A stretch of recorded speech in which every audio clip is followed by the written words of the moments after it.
Hoxe falamos de desenvolvemento urbano, falamos de cidades, falamos de sustentabilidade e falamos do modelo de Pontevedra e esa relación fantástica tamén coas vilas de Portugal. Estamos xa nunha conversa espectacular con 4 convidados de moita altura. Temos connosco xa a Miguel Anxo Fernández Lores, alcalde de Pontevedra desde 1999. Agora lle preguntamos todo isto do modelo Pontevedra. Moi boas, Lores. Hola, bo día a todos e a todas. Un placer terte aquí no Galiportus. Temos tamén a Luís Nobre, alcalde de Viana do Castelo, corríxeme Luís se me engano, desde o 2021, presidente do Eixo Atlántico tamén desde febreiro do 24, arquitecto, especialista tamén en urbanismo. Benvido, Luís. Muito bem, muito bom dia a todas e a todos, é verdade, confirmo.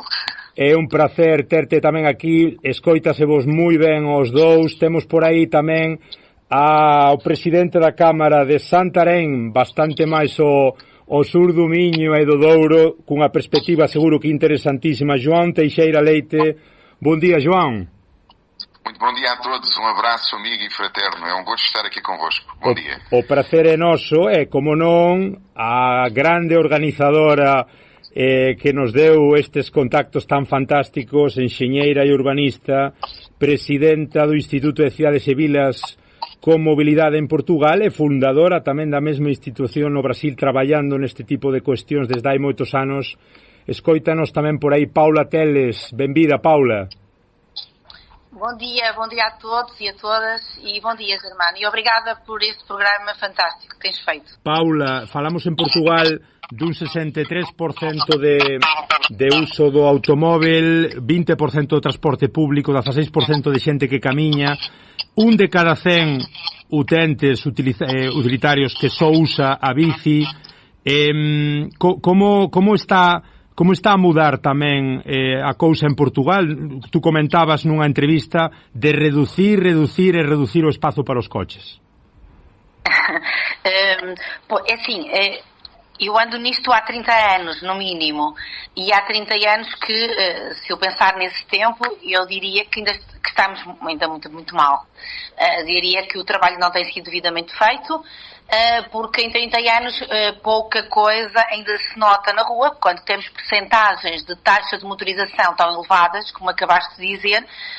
Significa que as políticas urbanas e em matéria de mobilidade ainda não têm dado resultado nesta perspectiva da humanização do território, da cidade e da descarbonização.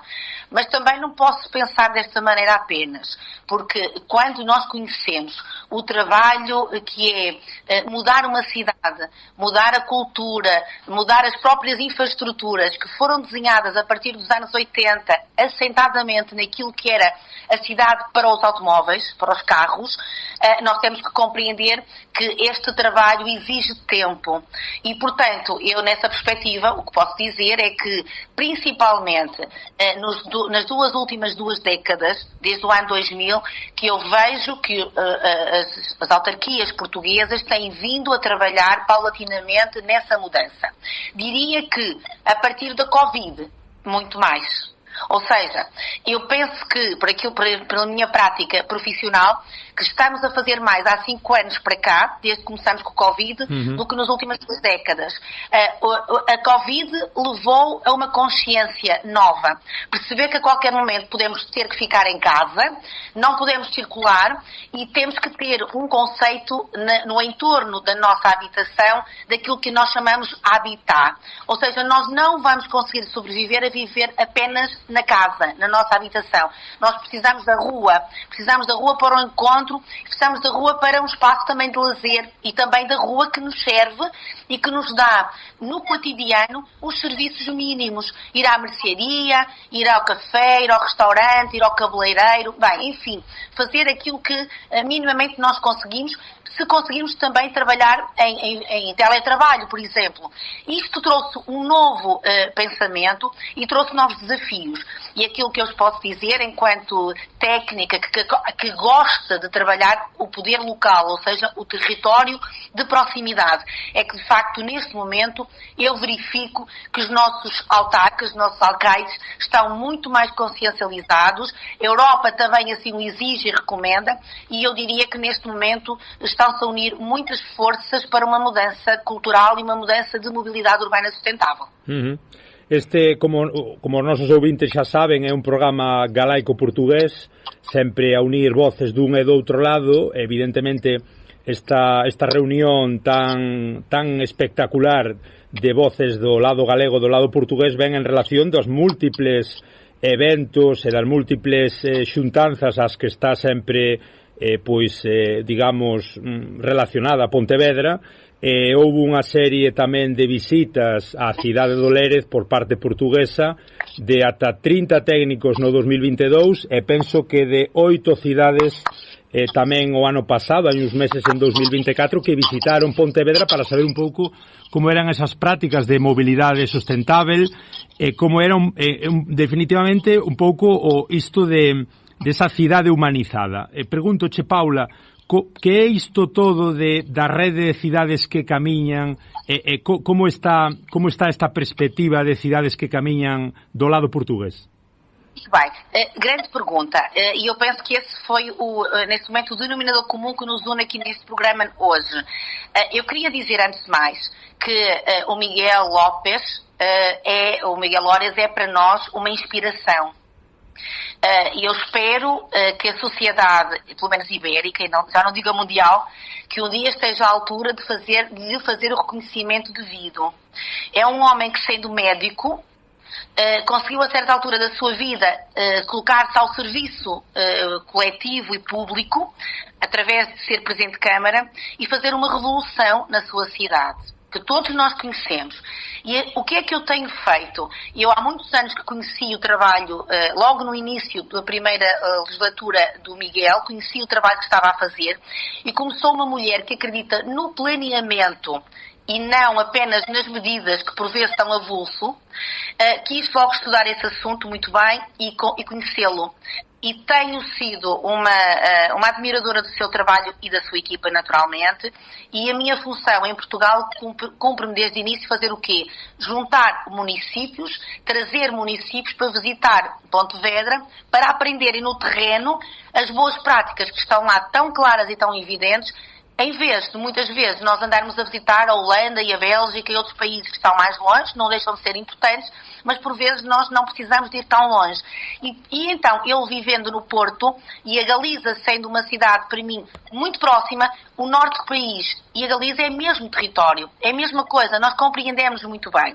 E, portanto, foi muito importante eu conhecer o seu trabalho, saber que o Miguel era também presidente de uma rede em Espanha, que é a Rede de Cidades que Caminham, e quando surgiu a oportunidade de nos convidarem para a nossa associação servir de plataforma em Portugal para trazer para cá esse movimento que luta por um território mais humanizado e que caminhe de forma mais saudável, eu fiquei encantada. E por isso o meu trabalho tem sido levar os alcaides portugueses, aumentando cada vez mais o número de alcaides portugueses, de Presidentes de Câmara, que neste momento, já em pouco mais de 2 anos, já somos cerca de 50.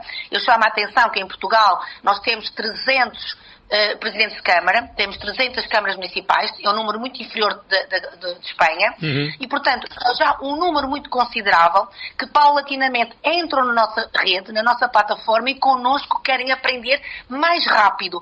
Aprender aqui, a conhecerem no terreno, verem a experiência do Miguel e da sua equipa e trazerem para cá estas novidades e tentarem adaptar àquilo que é o nosso território. Portanto, a Rede Cidades Caminha é isso que faz, é ir a Pontevedra, é reunir com o Miguel, que ainda no próximo mês vai estar aqui no Porto, com a equipa dele de Espanha, para termos o 3º congresso em Portugal, do encontro que nós juntamos sempre cerca de 200 pessoas, políticos e técnicos, das câmaras municipais, como também todos os anos vamos a Espanha. Este ano tivemos em Pamplona a aprender com a rede de cidades espanholas. Portanto, este intercâmbio ibérico tem sido uma força, uma task force muito grande, muito motivadora para nós bebermos informação técnica e, acima de tudo, eu diria, para bebermos aquilo que são as decisões políticas. E por isso aqui está hoje 2 presidentes que eu considero muito portugueses e que tive o cuidado de escolher. Um que é do Norte, que é o Luís, de Viana do Castelo, e outro que é o João Leite e que é de Santarém, que é do centro do país de Portugal.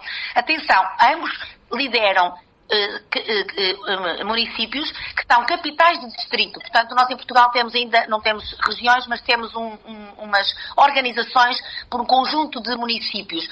Eles lideram esses 2 municípios e têm uma particularidade. Um é de esquerda e outro é mais de direita.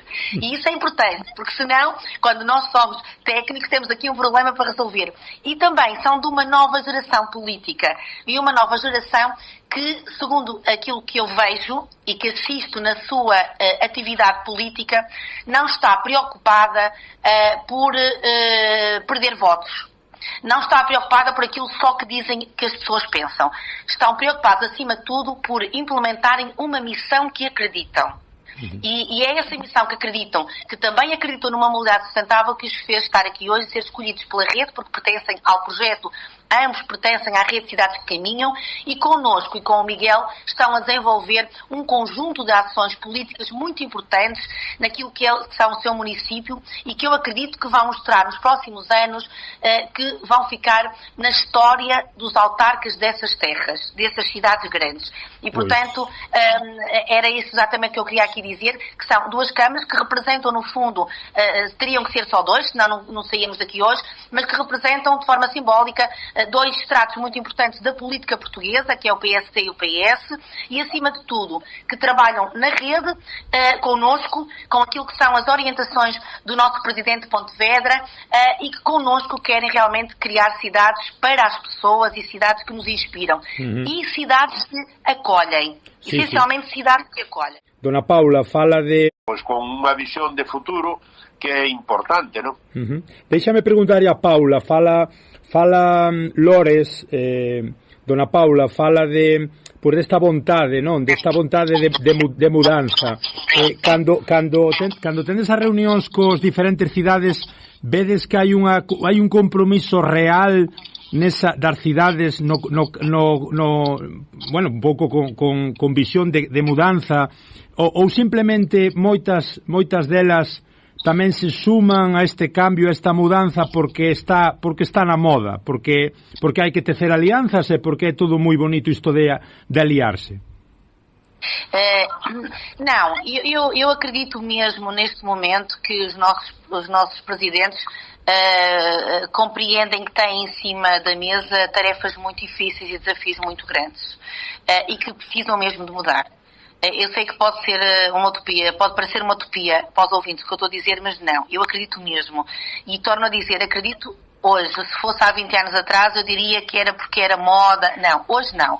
Hoje os nossos autarcas são pessoas informadas, são pessoas que sabem que têm uma agenda mediática muito vista, muito ouvida e que têm que saber e têm que estar à altura destes desafios. Sei que depois, por vezes, têm algumas dificuldades de passarem para a prática, para implementarem. Eu vou dar um exemplo. Terem uma rua que até o plano de mobilidade diz que a rua tem que apertar a faixa de rodagem para aumentar passeios. E nós, para fazermos essa situação, temos que eliminar uma faixa de estacionamento, por exemplo. Por vezes, aí surge o problema. Quando chegam ao terreno e veem que tem que eliminar uma faixa de estacionamento e que esse estacionamento pode dar uma revolta nos cidadãos que vivem ali, porque vão começar a chatear a Câmara Municipal, porque precisam de estacionar e começa a pressão, isso sim, isso nós vemos e assistimos todos os dias. E por isso é que também, de acordo com aquilo que referiu o Presidente da Câmara, o arquiteto Luís, é muito importante a parte da comunicação e da literacia ao público, ou seja, da comunicação.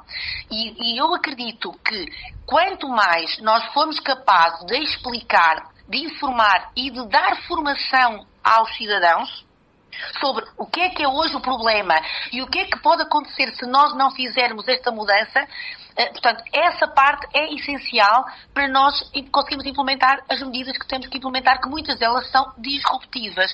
Agora, eu vejo que temos políticos que sabem dessa necessidade e que já não... Claro que os fundos comunitários ajudam, o pertencer a estas redes ajudam a esta pressão e a este conhecimento. E eu penso que uma das razões pelas quais estão a aderir em massa, diria eu, a trabalhos desta natureza como a Rede das Cidades Caminham, tem a ver também com isso, porque também compreenderam que tem que envolver não só a sociedade civil, mas também todos os que trabalham dentro do município. Às vezes, os presidentes de Câmara, e eu lamento dizer isto, mas é verdade, têm dificuldade logo dentro da casa, porque dentro da casa nem todos acreditam naquilo que o Presidente da Câmara pensa, que é, pensa nesta mudança e dizem, ele está a dizer isto, mas depois isso não é assim que se faz, ou isso é muito difícil, ou vamos ver se ele consegue. E, portanto, com estes trabalhos em rede,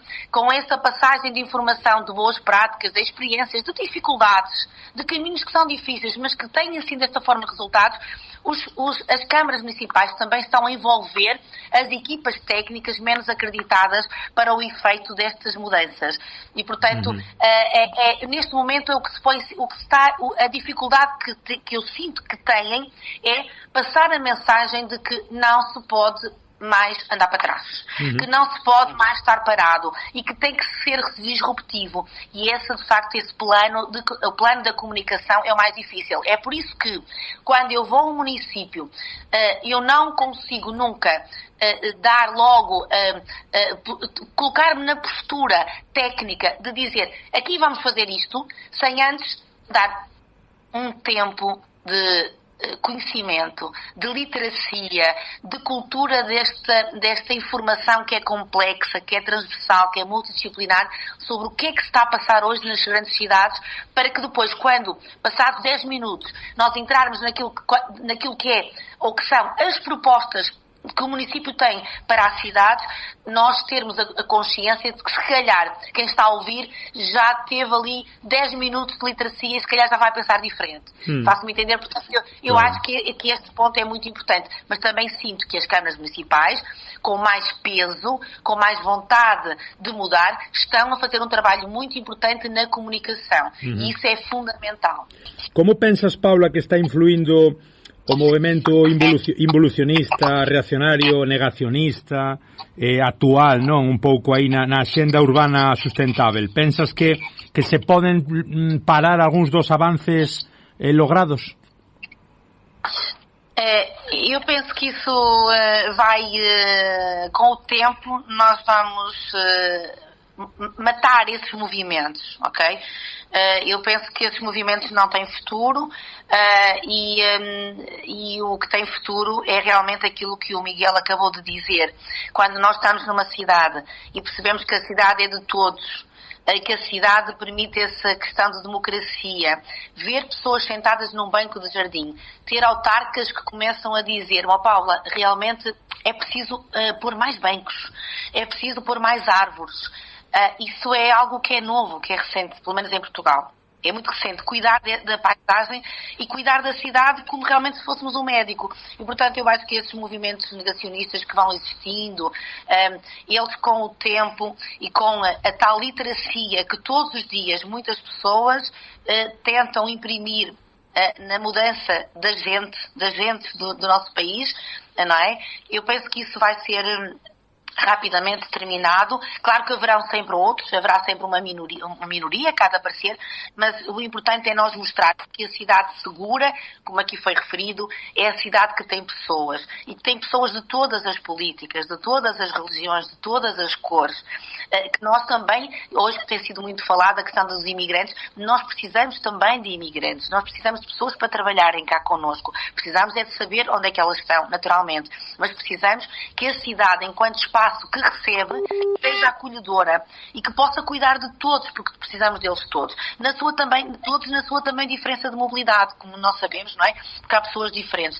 E, portanto, que os políticos e os técnicos que não são médicos de profissão que sejam médicos da cidade. E é esse o esforço, ou esse o desafio que eu tenho todos os dias e que levo nas mãos. É que enquanto urbanista, quero ser, e gostava que um dia, quando tentassem pintar o que é que fizemos pelo nosso país, que dissessem, olha, são pessoas que cuidaram das cidades, que cuidaram pela saúde da cidade, porque realmente é esse o objetivo maior, é fazer com que as pessoas, quando por vezes não estão bem em casa, ou estão sozinhas em casa, possam vir para a rua e na rua encontrarem-se com outros.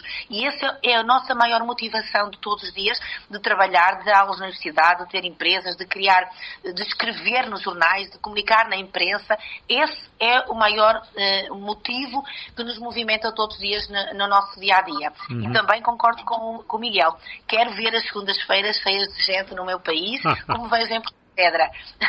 E por isso tenho aqui 2 presidentes ao mais alto nível que estão a lutar por esse mosaico e por essa pintura. E estou certo que rapidamente vamos ter as segundas-feiras, Miguel, tão bonitas como Pontevedra. Nunca esqueço que nos desse inspiração para isso. Paula Teles, como vemos aí a cuestión a nivel de mobilidade e planeamento do territorio, mas tamén a nivel de afinidades, como vemos a cuestión galaico-portuguesa e como a difundimos, como a comunicamos? Muito bem. Eu partilho das mesmas palavras do Presidente Miguel. Eu considero que nós, pelo menos no norte do país, somos galegos, e os galegos são portugueses, somos uma família única, temos raízes profundas e temos até, inclusivamente, palavras que são iguais. E, portanto, na língua, não é? E nos costumes. Eu gostaria que continuássemos a apostar nesta família alargada de 2 países que trabalham em conjunto, com projetos transfronteiriços, com projetos como tem o Eixo Atlântico, com esta cultura de recíproca de políticos que se reúnem permanentemente para encontrar desafios que são comuns, e eu, enquanto cidadã do norte do país e técnica, tudo farei para juntar, no fundo, estes 2 povos, para fazer com que a nossa mobilidade não tenha fronteira, porque o país não pode ter fronteira, o Rio Minho não separa, o Rio Minho tem que agregar, e tem que agregar não é só o norte de Portugal, é o país inteiro. E como aqui temos o Presidente da Câmara de Santarém, que não está no norte do país, e que vai à Galiza permanentemente beber informação e estar no norte. E também temos galegos a virem até Lisboa e até ao Algarve. E, portanto, que nós aprendamos com o passado, com a história do passado, com alguns erros também do passado, que consigamos rasgar estas fronteiras e trabalharmos para um país comum. Na realidade, ele pode estar organizado politicamente de outra maneira, informal e institucionalmente, mas nós somos os mesmos. E é isso exatamente que eu desejo, e espero também que o planeamento da mobilidade e o planeamento do território tenha essa capacidade de rasgar essas fronteiras e transformar-nos cada vez mais num povo que adora estar os nortenhos do país na Galiza e os da Galiza no país. É assim que nós vamos continuar a querer viver. E a técnica Paula Teles, aí desde a consultoría, como vemos a cuestión da taxa turística? Vejo bem. Por mim, sim. Maravilla. Pois agradecervos, cumprimentarvos por este tremendo programón.